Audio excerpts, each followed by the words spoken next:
Mid day মিলের ডালের বালতিতে সাপ, বীরভূমের ময়ূরেশ্বরে তোলপাড়। বীরভূমের ময়ূরেশ্বরে মিড ডে মিলে ডালের বালতিতে সাপ। মিড ডে মিলের খাবার খাওয়ার পরে কয়েকজন ছাত্র অসুস্থ। 16 জন শিশুকে ভর্তি করা হয়েছে রামপুরহাট মেডিকেলে। কিভাবে ডালের মধ্যে সাপ তা নিয়েই স্কুলের অভিভাবকদের বিক্ষোভের প্রতিবাদে স্কুলের প্রধান শিক্ষকের বাইক ভাঙচুর।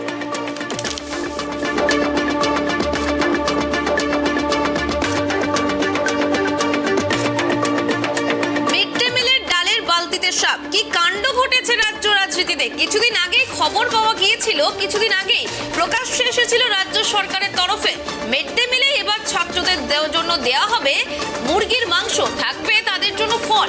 কিন্তু তার আগে ময়ূরেশ্বর তোলপাড় এই ঘটনায় মিড ডে মিলের ডালের বালতিতে চলে এলো সাপ। কোথা থেকে এলো এই সাপ? সেই রান্না করার সাপের খাবার খেয়ে অসুস্থ বেশ কয়েকজন পড়ুয়া। মিড ডে মিলের ডালের বালতিতে সাপ নিয়েই তোলপাড় বর্তমানে রাজ্য রাজনীতি। কোথা থেকে এলো,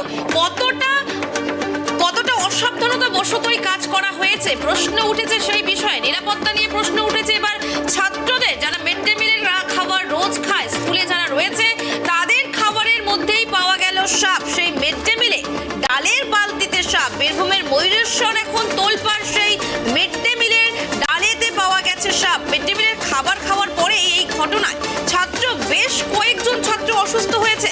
16 জন শিশুকে ভর্তি করা হয়েছে রামপুরহাট মেডিকেলে। তবে প্রশ্ন এখনো থেকে যাচ্ছে, কিভাবে ডালের মধ্যে সাপ তা নিয়ে এই অভিভাবকদের মধ্যে বিক্ষোভ চরমে উঠেছে, যার জন্য প্রধান শিক্ষকের বাইকে ভাঙচুর হয়েছে। এই মুহূর্তে যে খবর গতকাল থেকেই যে চলে এসছে, দেখানো হচ্ছে বিভিন্ন জায়গায় তোলপাড় হচ্ছে রাজ্য রাজনীতি, সেখানে খবর এসেছে ডালের বালতিতে সাপ। মিড ডে মিলের ডালের বালতিতে সাপ পাওয়া গেছে। নেহাতি এটা কোনো অসাবধানতা বশত কাজ।